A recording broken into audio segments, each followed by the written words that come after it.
We're going to start with a brief digression. I was asked a question last week, and I found the answer to be interesting. And I could have put it on the Facebook 909 page, but I decided that we would start today with this digression.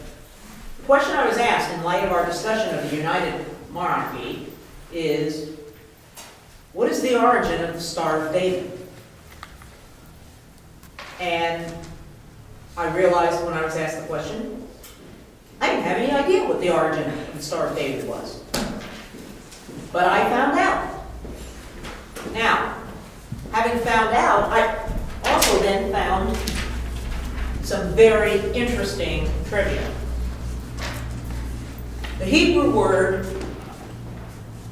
Magen, which would only be written with consonants because there aren't vowels in Hebrew,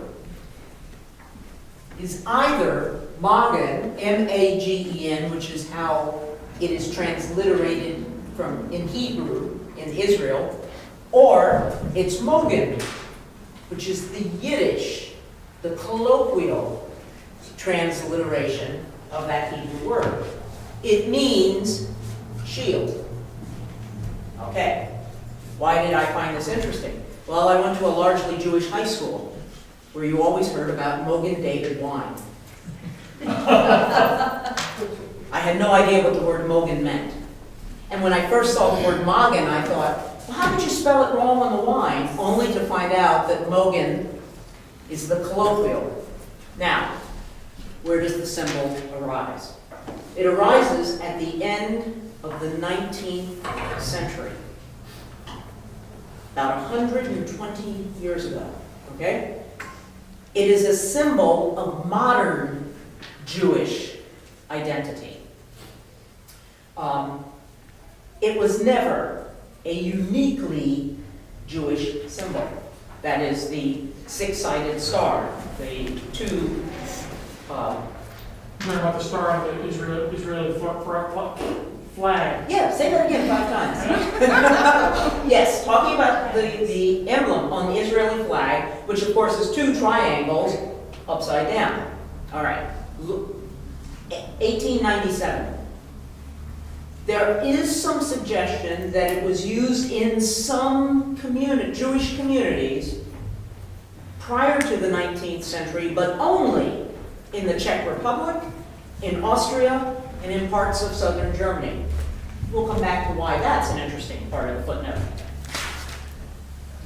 The people who chose the symbol of the Star of David were the Zionists. And it was at their Congress in 1897 that they created the symbol, or chose the symbol, I should say, for their Zionistic work. And of course, what was their Zionistic work all about? Reestablishing the kingdom. All right. The reason I said we will come back to my comment about Czech Republic, Austria, and southern Germany is the symbol was known within Jewish communities, but was not considered that important until somebody towards the middle of the 20th century made the symbol important. Who was that? 1933 to 1945. Well, is it You're World War II? No? Hitler. What? Yeah, Hitler. Hitler. You remember that Hitler forced Jews, first in Germany, and then in all the territory that the German army overran, he forced Jews to wear the armband with the Star of David on it, and written underneath it was Judah, which is the German word for Jews. So a symbol that up until then had largely been used by people who wanted to bring the kingdom back, one might even say rebels, was taken over by Hitler, and all of a sudden the whole world knew what the Star of David looked like, the Mogen David. Okay? Anyway. So was the Star of David, like, David did it? No, has nothing to do with David, other than David was the mighty king. Remember what we've been saying. David was the king, and God promised him that his descendants would reign forever. Okay? Interesting parallel with the cross. The crucifix was a symbol that wasn't really appreciated until Christ died for us.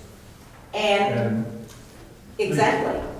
So this symbol that we all think of now, because of what Ben said, in 1948, what did they put in the middle of the Israeli flag? The Mogen David. Or as it would be said in Yiddish, the Mogen David. And in Hebrew, the Mogen David. So another stupid question. That's a good question. How is the Star of David, like, mean Jewish if these people were following God and eventually Jesus and Because 1897, I At the- missed that. at the Zionistic Congress, Worldwide Zionistic Congress, to move to recapture the Holy Land, reestablish the kingdom, the Star of David had existed in small Jewish communities, and because of its name, associated with the great king of the United Kingdom, it was a fast leap forward, about 3,000 years. Well, it's got the right name, it's got a simple shape, easy to duplicate. There you go. Let's go for it. Star of David, that's our symbol. And then, like I said, Hitler turned it into a sign of disgrace from a Nazi point of view. And so what did they do in 1948 when they finally had a country? They said, not a sign of disgrace, it's a sign of Israeli power. So the star is actually an arbitrary Yeah, symbol. it could have been a I circle mean, of David. it's as arbitrary as the bald eagle. Yes, I mean, yes. what does bald eagle mean? It doesn't mean anything. Doesn't mean I anything. just find it- Except that we gave it. I just find it odd because it's like, that's kind of like the beginning of Christianity. Yet, like David and following God and eventually following Jesus and would, you know, like, it just, to me, doesn't seem But like the star doesn't go necessarily. back that far. See, The star was, Star doesn't go back to 1000 BC, or I should say 961. Or Doesn't go of back. David, if David was the beginning of the, Well, David is the continuity. The star is. Star. The name of David is absolutely the only point of continuity in the symbol. The only point. If they had called it the Star of Jeroboam, it wouldn't have done anything. We're going to talk about Jeroboam in 2 seconds. It wouldn't have done anything. But because David was a warrior and the Zionists of 1897 were warriors, they wanted to go into the Middle East and upset the apple cart and drive every Muslim out of there and reclaim their land. And so, who was the image of the mighty warrior? It was David. It was not Solomon, because remember, last week we talked about how Solomon didn't fight any wars. David had fought them all for him, conquered the lands around him. Solomon built the temple. But this particular symbol has nothing to do with God per se, has nothing to do with Israel per se. It has a lot to do with the, I don't have his name up there, but the warrior king, whom even in 1897, Jews were still thinking that the Messiah to come would be in the line. They knew he would be in the line of David, but they also thought he would be in the model of David as a great warrior. So put David's name on the symbol. That's the continuity. Excuse me. So, backing it up almost 3,000 years.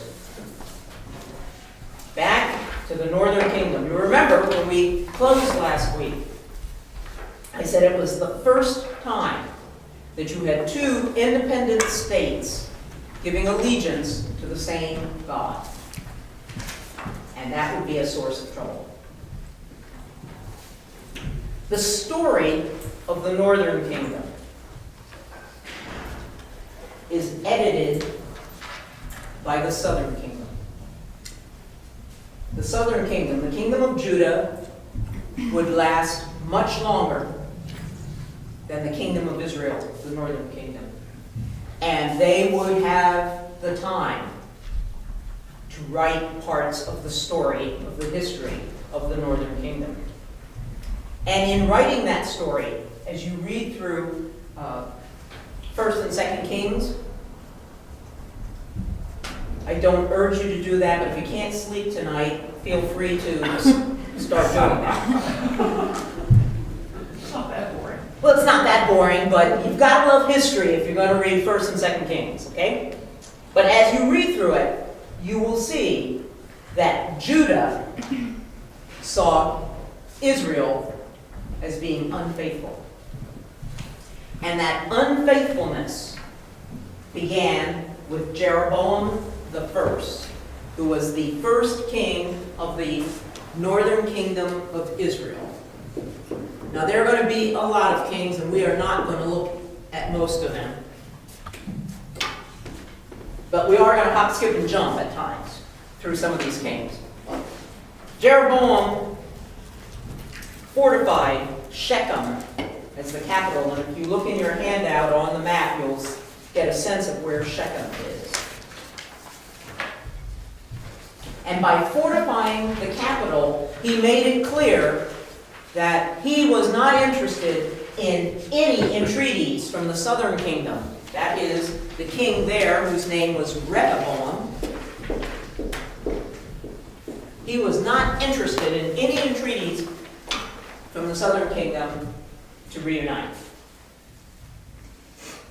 Jeroboam, in the north, fortified Shechem, and he did something else. He built up worship places in the northern kingdom. Now, you remember last week, I pointed out that once the United Kingdom was divided, guess where Jerusalem was? It was in Judah, the southern kingdom. That meant that the northern kingdom had no temple. Jeroboam was fearful that when people from the north would go to Jerusalem for Passover, for various festivals that you had to make sacrifice at the temple, he was petrified that it would be an occasion for the people of the northern kingdom to go back to the old allegiance. In other words, if they go to Jerusalem and they remember how great the temple is, they aren't going to want to come home. And if they do come home, they're going to want to swear allegiance to the king of Judah. So he built two worship places in the northern kingdom. And he set up golden calves in these two places. One was at Bethel, and the other one was at Dan. One was in the very north of the northern kingdom, and the other one was in the very southern part of the northern kingdom. Both of these cities have religious and historical overtones, so he didn't just sort of pick any place. It would be like setting up special worship places in Concord and Lexington because of their historical importance. The other thing is, in ancient religions in the area around Judah and Israel, golden calves functioned as thrones for God. Now, we haven't read it yet on Sunday morning. I think it's 2 weeks from today. No, I think it's next week. We will read the story in Exodus of the golden calf, of Moses talking to God and the people. What are we doing out here? Yeah, we're in this awful place. We want to know where God is, and they built a golden calf. Here we are, many hundred years later, and the king of Israel, of the northern kingdom, has two golden calves for these people to worship. Because of this, Jeroboam was recognized as a man who made Israel to sin. And I can't remember what translation this is, so I can't tell you where in 1st or 2nd Kings that line appears. I didn't have time this week to change the words around enough, but it's in First or Second Kings, where the editors wrote that Jeroboam was distinguished as a man who made Israel to sin because he had them worshiping golden calves.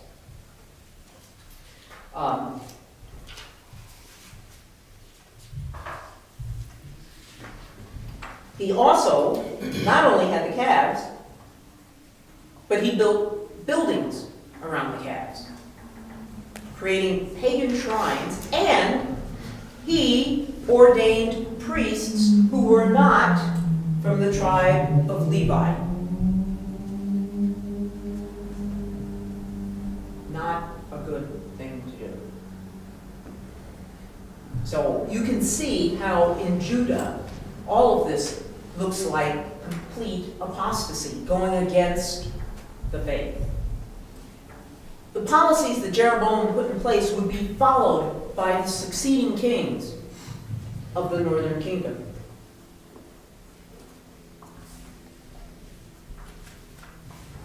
The capital that he established at Shechem would turn out to be militarily indefensible. Wide open country in the north, and he was having to spend a lot of time worrying about who had his six when in Shechem. So he moved the capital to a town called Tirzah. But it didn't matter whether the capital was in Shechem or in Tirzah. The northern kingdom had virtually no administration, no organization, and of course had no center of worship. The story of Solomon as king of the United Kingdom takes up the first 11 chapters of 1 Kings. But from 1 Kings 12 all the way through to 2 Kings 17, you have the life of these two kingdoms laid out for you. And the latter years of the kingdom of Judah through to the exile form the last 7 chapters of 2 Kings, that is 18 to 25. In Kings, they use the exact same framework in each of these chapters. They tell you the name of the monarch, the length of his reign, his age, and if he was Judean, they tell you his mother's name.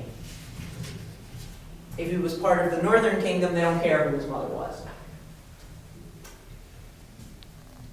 They pronounce judgment on the kings. The writers of 1 and 2 Kings viewed many of these kings as evil and sinful, especially the kings in the north.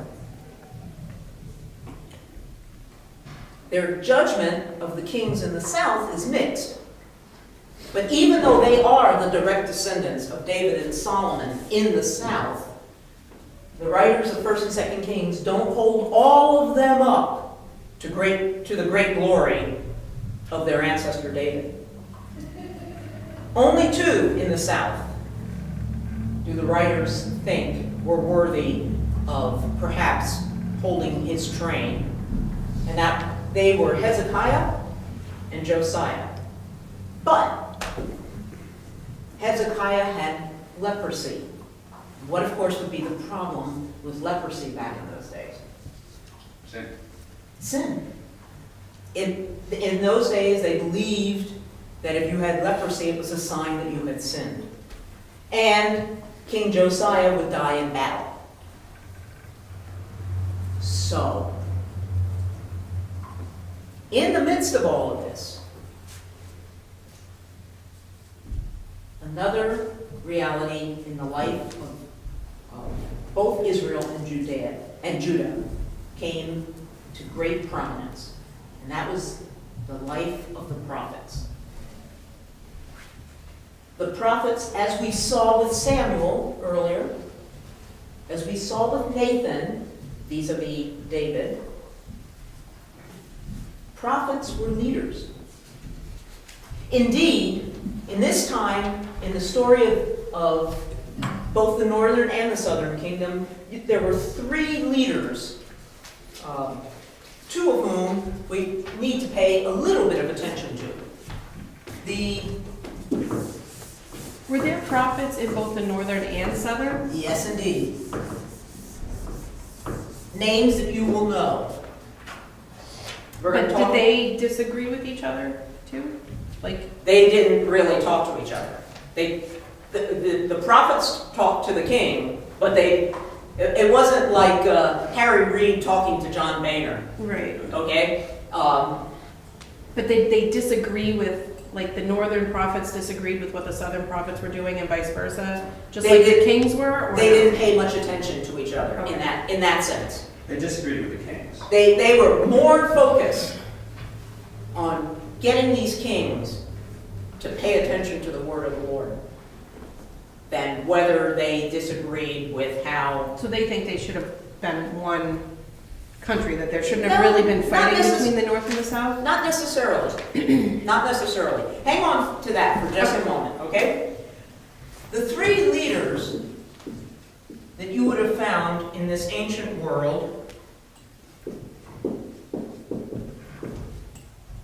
these are all the transliterated versions because they have vowels. A Cohen was a priest.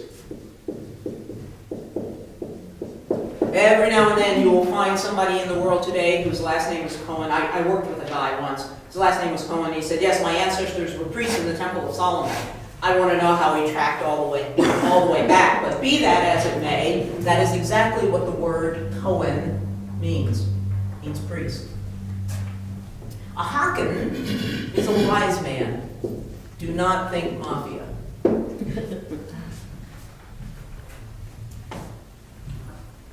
Wise men were the ones who were to be at the gate. And then the other leader in this world were the Nabi. How did you spell it,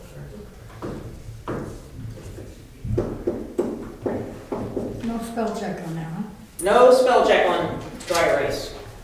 Although usually there's spell check from the audience. Is that supposed to be prophet? It's actually it's the plural, and this should be priest and that should be prophets. There's no R. That's why it didn't spell right. Like I said, there's usually spell check from the audience. Okay. The two roles that we're more concerned with are the Kohen and the Nabi.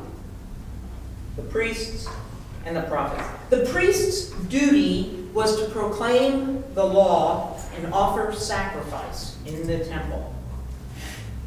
The prophet's duty was to proclaim the word of the Lord.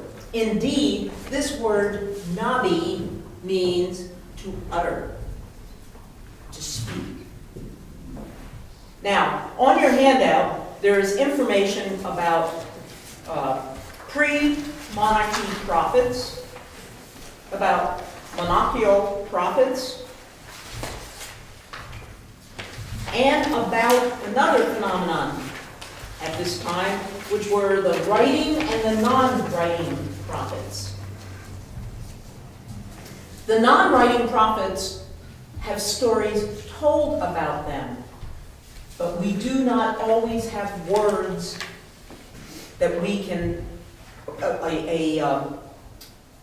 a book of words, for lack of a better phrase, that we can attribute to them. These non-writing prophets would be Samuel, Nathan, Elijah, and Gad. The writing prophets are the ones we know: Ezekiel, Isaiah, Jeremiah, and the 12 minor prophets.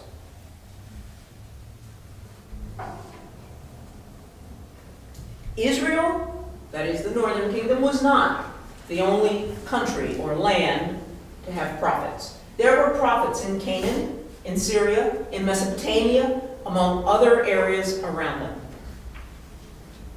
The common denominator of prophets in Israel and Judah was charisma, and that is also on your handout. Prophets had a charismatic nature to them. Perhaps that is what allowed them to be in the face of the king over and over and over again. That charismatic nature before David lay with the judges. people like Samson, Gideon. And before the judges, it was with the patriarchs. But now it is the prophets who are uttering forth the word of God. Indeed, they are often called men of God.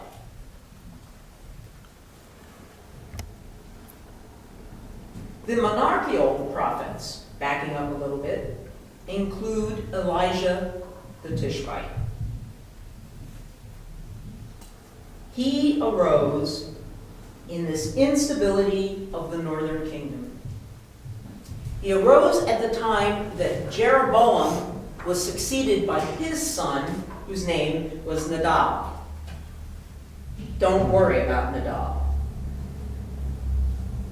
because he was then killed by another person in the northern kingdom named Baasha, who became the king, who was then succeeded by somebody named Elah, who was killed 1 week after he took over the throne by someone named Zimri, and Zimri was overthrown by Omri. When I said there was no administration and no stability, you're getting the picture, okay? Omri, at the end of these 5 people, finally brought stability. He made Samaria his capital because it was defensible militarily. How do we know this? There are Assyrian documents that indicate that this is exactly what Omri did. So the Assyrians were paying attention to what was going on in the northern kingdom. Omri also established foreign allegiances. How did he do that? Well, some things don't change over 2,000-3,000 years. He married his son to an Assyrian princess. His son's name was Ahab. Anybody remember who Ahab's wife was? You got it. Omri married his son Ahab to Jezebel. Jezebel, as queen, considered herself to be what we would call a theologian, and she was devoted to, anybody know? Baal. She understood the worship of Yahweh, but she saw herself as a follower of Baal and an interpreter of Baal. That's in her name. The Hmm? bell at the end. The last part of her name, Jezebel, if you saw it written in I guess it would be Aramaic, you would be able to see how the Baal is in there. But she saw herself as a missionary, and Elijah the Tishbite knew everything she was up to. As a prophet, he knew exactly what Jezebel was trying to do to the northern kingdom. Some people think of Elijah as the father of modern prophecy. Now, when I say modern, I'm talking prophecy in the 800 BC, 700 BC era, okay? Elijah lived near the fringe of the desert. He was not at all comfortable being in the city. He wore he wore hair cloth and a leather girdle. Sound like anybody we know? John the Baptist. He was not part of the established life of the northern kingdom. And he represented absolute faith in Yahweh. He said that his power as a prophet came from the word of the Lord. So under the reign of Ahab, with his queen Jezebel, we have a clear issue in the northern kingdom. Is it Yahweh or is it Baal? That would become a contest.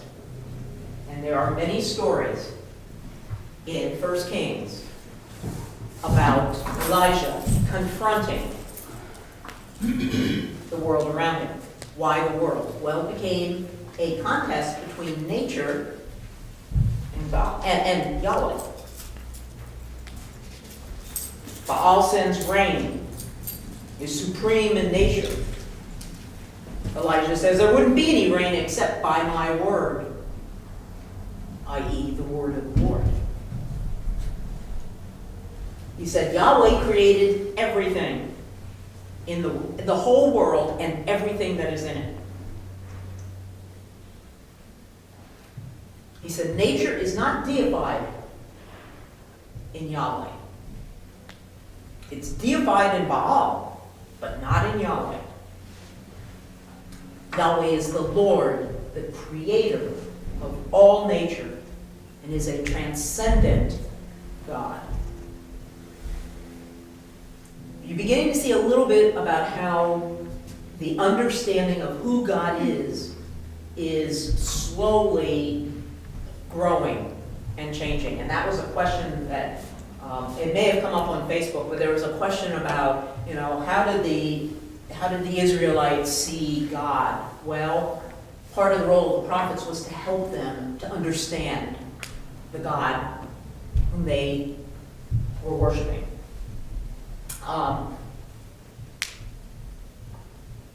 In the contest of who rains down on nature, Yahweh, through Elijah, is victorious.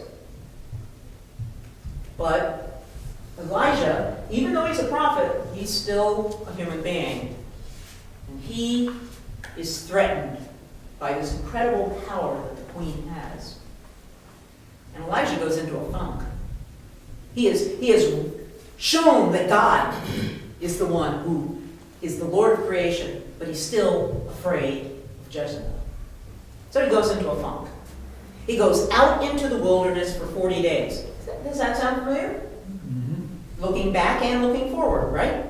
Okay. He sits under a broom tree and he asks to die. Does anybody know who else sat under a tree and asked to die? Jesus. Jonah. Well, that's an interesting. That's an interesting comment. Before we come back to whoever said Jonah, that's a very interesting comment. I hadn't thought of that.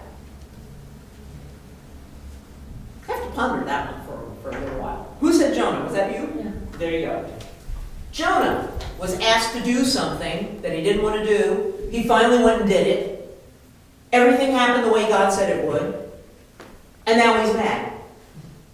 And he goes out and he sits under a tree. No, he goes out and he doesn't have a tree, and God gives him a tree. Just for clarification, God asked Jonah to go preach to people that Jonah hated. True. Well, and you see, Elijah is having to preach to Jezebel about God, and Jezebel's not his favorite person in the whole world. Okay? Anyway,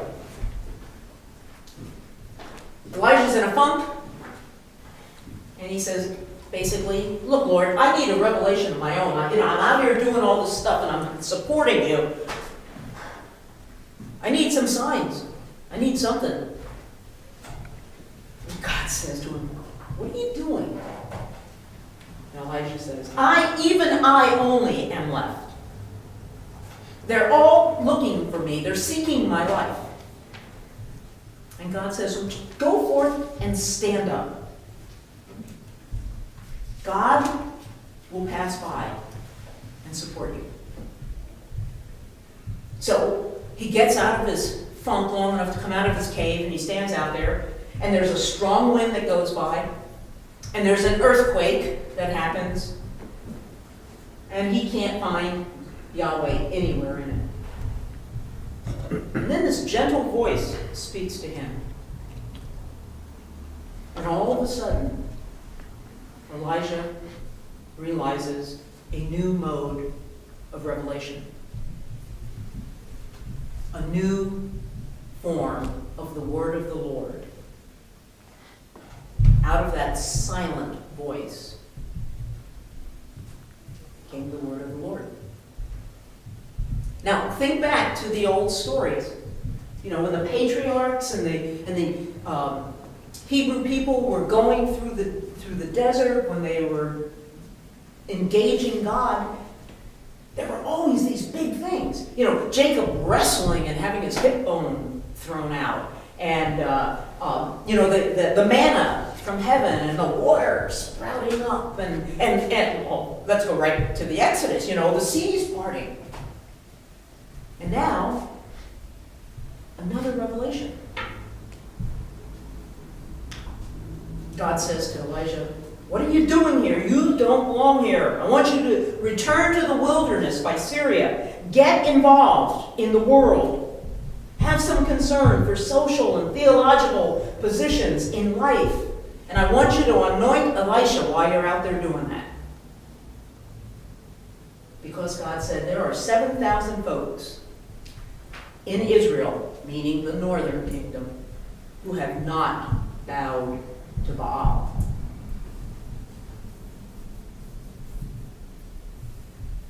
Elijah the Tishbite is something of an unforgettable character. But in the succession of biblical characters, he just disappears. There are other deaths that are recorded in the Old Testament. In Genesis 5, we hear that Enoch walked with God. And Moses gets to see the promised land, but he dies, but he's buried there. And Elijah, we're simply told, he died and was translated to heaven. But that's not the end of Elijah. He's not here to speak. Yet who do people believe Jesus is calling for when he's on the cross? When he says, Eli, Eli, lama sabachthani. Yeah. Well, he must be calling for Elijah. Right? Who gets an empty chair at every Seder meal every year? Elijah. But where does the waiting for Elijah begin? Where's the waiting for calling for the expectation that he'll come back? When does that take root in the... You know, I don't know the answer to that.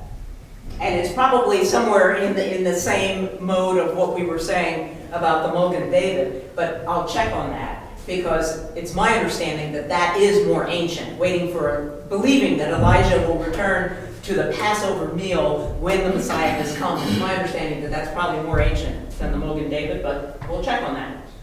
So why Elijah over everyone else? I guess I just don't see the...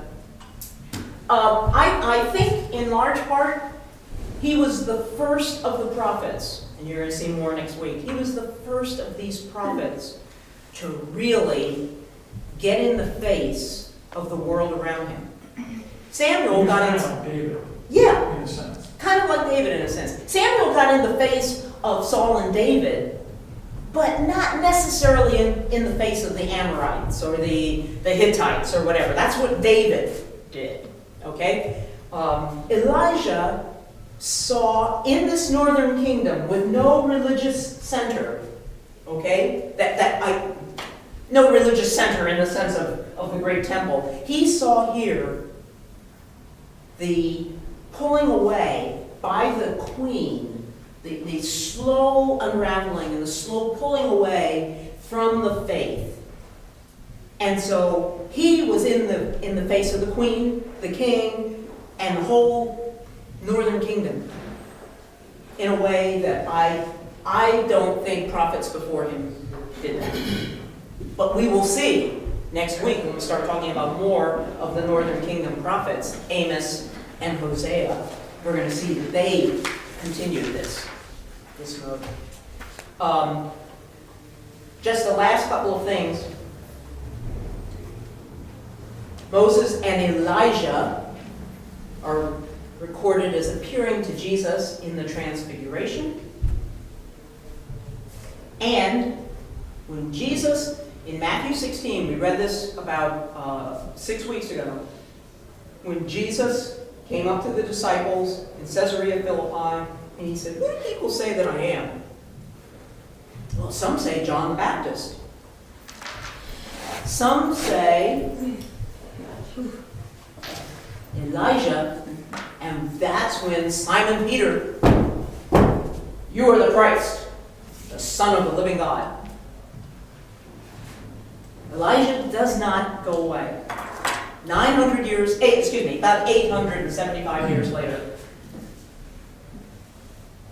in the time of Jesus, his name comes back up. Final thing. In the northern kingdom, most of the wives of the kings of the northern kingdom were Baal worshippers. Jehoshaphat's wife even went so far as to attempt to seize the power of the northern kingdom. She tried to kill off any contenders for the throne, and she tried to establish Baal worship in Israel. She had Jehoshaphat executed, but in the end, he was succeeded by a legitimate successor. The dynasty that Omri and Jezebel began would be overthrown years later, approaching the end of the 9th century, meaning the early 800s. That dynasty would be overthrown. It would be a bloody purge because they wanted to get rid of Baal worship in the northern kingdom. The way that they did that was they were helped by the king of Syria. And the prophet Hosea in the 800s would repute the support of King Jehu, who's got the support of the king of Syria. There would be many unimportant minor kings, as I mentioned, and then we would come to the reign of Jeroboam II. It would be a glorious reign, and that is where we're going to pick up, because Jeroboam II will bring us into Amos and Hosea. Yes, sir? It's Isaiah 40, verse 3, a voice crying in the wilderness. That came to be associated with Elijah because Elijah was in the wilderness. Elijah was outside. Yes. And just to add some confusion, I've already said something about Amos and Hosea. Now's as good a time. Amos and Hosea are 8th century BC prophets of the northern kingdom. Isaiah and Micah, same time period in Judah. Remember what I said at the beginning, how the story of the northern kingdom was recorded by the southern kingdom after the collapse of the northern kingdom. And when people in the southern kingdom looked at the history of the northern kingdom, they saw kings that caused the people to sin, but they also saw voices, or a voice in this case, that was doing everything humanly possible for one person to call Israel, the northern kingdom, back to Yahweh. And that one voice was Elijah the Tishbite. Questions? I remember something in the Bible of false prophets. Now, have they not come up yet? In this time frame, I guess? Or is it later? Or is it really not mentioned? I can't think of how it's mentioned in this time period. I think of the whole thing of false prophets as coming up post-exile, but I'm not absolutely sure that that's a fair statement. But what's recorded, what I'm trying to do here, as we look through these years, this whole time period prior to the coming of Jesus and the world, the Jewish world in which he came, what I want to do is focus on the people that we know and that we read all the time. In the time of Jesus, there were false messiahs. And so the fact that there were false prophets is not necessarily surprising, shouldn't be surprising for us. But I haven't taken time to really sort of figure out when they arose or how they arose. Are they even mentioned? No, are false prophets even mentioned in the Hebrew scriptures? I don't know, that's what I don't know the answer Yeah, to. that's a really good question. Not sure about that. Janet? You mentioned that many of the wives of the northern kings were worshippers of Baal. Mm-hmm. Was that for the purpose of conversion? And why did they do that? Because who else were the kings going to marry? I don't mean to sound flip, but I'm a king and I need to find a wife so I can keep this dynasty going. And I need a wife who's worthy of a king. So, that nice little girl who's over there in that city that's pitched with those tents isn't going to be the first on my list, but there's an Assyrian princess. There's an Amorite princess. There's a Canaanite princess. A princess, that's the way to do it, right? In this sense, you may, for a split second, think of all of those monarchical marriages between the English throne and the German duchies all over what we now call Germany. Think of all of those arrangements. Go all the way back and think of all of those arrangements. Why were they arranged? Status. Gotta have a wife then. And allies. And allies. And remember, when we started talking about Jeroboam, I said that he created strategic allies. And the way that he and his succeeding kings did it was they married right. But the point for the story here is that they married outside, and that was the sin. Yeah, yes, oh yes. Absolutely. Yeah, so what distinguishes the Hebrew line here is that they alone out of all these decided that was, that it was outside of the law and was not acceptable to their God. So the southern kingdom never married outside of the southern kingdom? No, we haven't gotten to the southern kingdom. Yeah. But Because if they think that's a sin, then, southern kingdom was much more contained. Northern kingdom was much more wide open. And when I say contained, it was smaller. Southern kingdom was smaller than the north. And in the southern kingdom, you only had two tribes. Tribe of Benjamin and, it's on your handout. I've lost who the other tribe is down there. Judah. You only had two tribes down there. The 10 tribes in the north didn't always get along. So I'm not going to go look over here in the tribe of Simeon because, golly gee, they live on that side of the railroad tracks. I don't know anybody from there. But there's a princess. It sounds funny, but we still do this. Well, they were looking too more for how to keep their place safe. Mhm. So they were thinking more war than religion. Yeah, and especially in the north, Yeah. where they did not have the historic line of priests serving in the temple night and day, who would be reminding them with the constant sacrifice and the living out of the cycle of the Jewish year, of that focus on Yahweh.